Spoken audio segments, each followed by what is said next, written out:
दंतेवाड़ा से बड़ी खबर, आईडी की चपेट में आए सर्चिंग पर निकले जवान। आईडी ब्लास्ट में 2 जवान घायल हुए हैं, एक की हालत गंभीर है।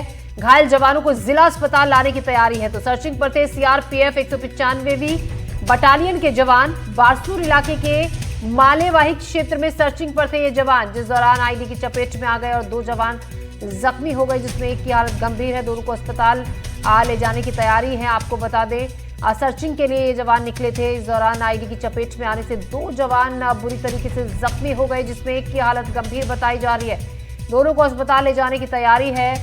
मालेवाही बारसूर इलाके के मालेवाही क्षेत्र में सर्चिंग पर निकले थे ये जवान, जिस दौरान आईडी की चपेट में आने से 2 जवान बुरी तरीके से जख्मी हो गए, जिसमें एक की हालत गंभीर बताई जा रही है। दोनों को अस्पताल ले जाने की तैयारी है। लगातार जवानों का नक्सलियों के खिलाफ ऑपरेशन जारी है, सर्चिंग अभियान जारी है उन तमाम इलाकों में जहां पर नक्सलियों की मूवमेंट के बारे में जानकारी मिलती है। वहां पर ही सर्चिंग के दौरान एक आईडी में ब्लास्ट हुआ और 2 जवान बुरी तरह जख्मी हो गए। पंकज सिंह भदौरिया हमारे संवाददाता दंतेवाड़ा से इस खबर पर ज्यादा जानकारी के साथ हमारे सहयोगी जुड़ रहे हैं। पंकज, फिलहाल क्या जानकारी वहां से? दरअसल देखिए, नक्सलियों के लिए सर्चिंग अभियान चलाया गया था, जिसमें मालेवाही और सातधार के बीच यह ब्लास्ट हुआ है। सीआरपीएफ की 195 नंबर की बटालियन वहां पर तैनात है, जिसके जवान सर्चिंग में निकले थे। आज सुबह तड़के जवान सर्चिंग में निकले थे, तभी नक्सलियों को लगाया हुआ प्रेशर आईडी की चपेट में 2 जवान आ गए। एक जवान की स्थिति बेहद ही गंभीर बताई जा रही है, वहीं दूसरे जवान को भी चोट आई है। दोनों जवान को दंतेवाड़ा जिला अस्पताल लाया जा रहा है। दंतेवाड़ा एसपी गौरव राय ने पूरे घटनाक्रम की पुष्टि की है और बताया है कि उस इलाके में सर्चिंग भी बढ़ा दी गई। इस समय हम जिला अस्पताल के पास ही मौजूद हैं।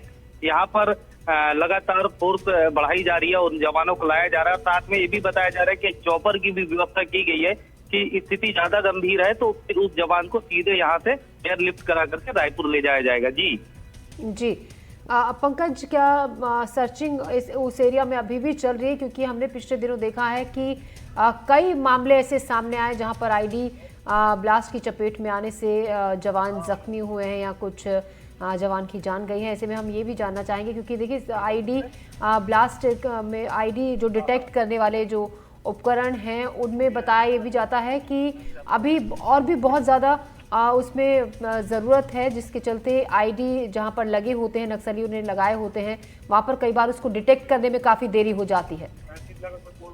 बिल्कुल सही कहा है कि जो आईडी को डिटेक्ट करने वाले उपकरण है, कभी कभी वो धोखा खा जाते हैं तो बड़े हादसे हो जाते हैं। ये दरअसल पूरा बता दूं कि पहाड़ी इलाका पड़ता है पूरा दंतेवाड़ा के अंदर में, कई जगह लोहे के माइंस पड़ती हैं। तो जो माइन डिटेक्टर ऐसे में कहीं पर भी अगर लोहे के अंदर कण दिखाई देते हैं तो भी वो डिटेक्ट करने लगता है। इसका ही नक्सली फायदा उठाते हैं। नक्सलियों का सबसे जो मारक हथियार है वो आईडी बताया जाता है, क्योंकि नक्सली इसको लगातार इस आईडी को लगा करके जवानों को नुकसान पहुंचाने की कोशिश करते रहते हैं। इसी तरीके से कहीं पर भी आप देखेंगे कि जवान को कभी भी अगर कोई बड़ा नुकसान हुआ होगा तो आईडी से ही हुआ होगा। तो जब तक आईडी को रिकवर करने के लिए इक्विपमेंट है उस पर अगर अपग्रेड उसको नहीं किया जाएगा तो इसी तरीके से संभावनाएं हमेशा दुर्घटनाओं की बनी रहेंगी। जी पंकज, ये जो बारसूर इलाका है, मालवाही क्षेत्र बताया जा रहा है जहां पर सर्चिंग चल रही थी, किस तरीके का ये इलाका है और क्या सर्चिंग अभी भी वहां पर चल रही है जवानों की?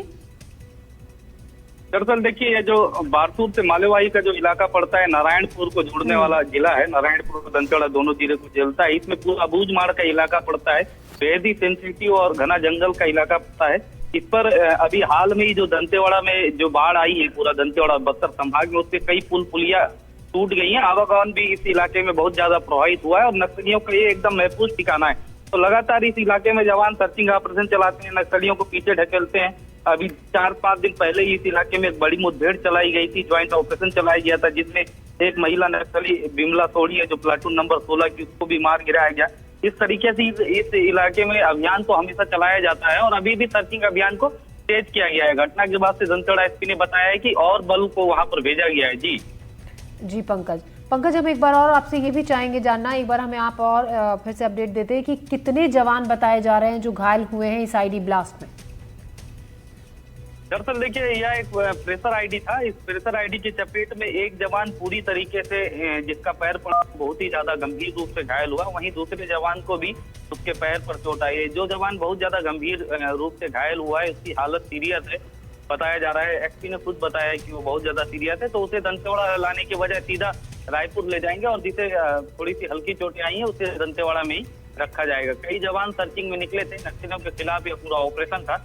और जी जी जी पंकज, शुक्रिया आपका जानकारी के लिए। तो हमारे सहयोगी पंकज सिंह भदौरिया जो हमें जानकारी दे रहे थे दंतेवाड़ा से। आपको बता दें आईडी ब्लास्ट में सर्चिंग के लिए निकले जवान आईडी ब्लास्ट की चपेट में आ गए। 2 जवान बुरी तरीके से जख्मी हुए हैं, उनके पैर में काफी ज्यादा चोट आई है। बताया जा रहा है कि एक की हालत गंभीर है जिसको रायपुर रेफर कर दिया गया है और अभी भी सर्चिंग ऑपरेशन वहां पर चल रहा है। आईडी ब्लास्ट की चपेट में आए हैं जवान जो वहां पर एक ऑपरेशन के अंतर्गत सर्चिंग कर रहे थे।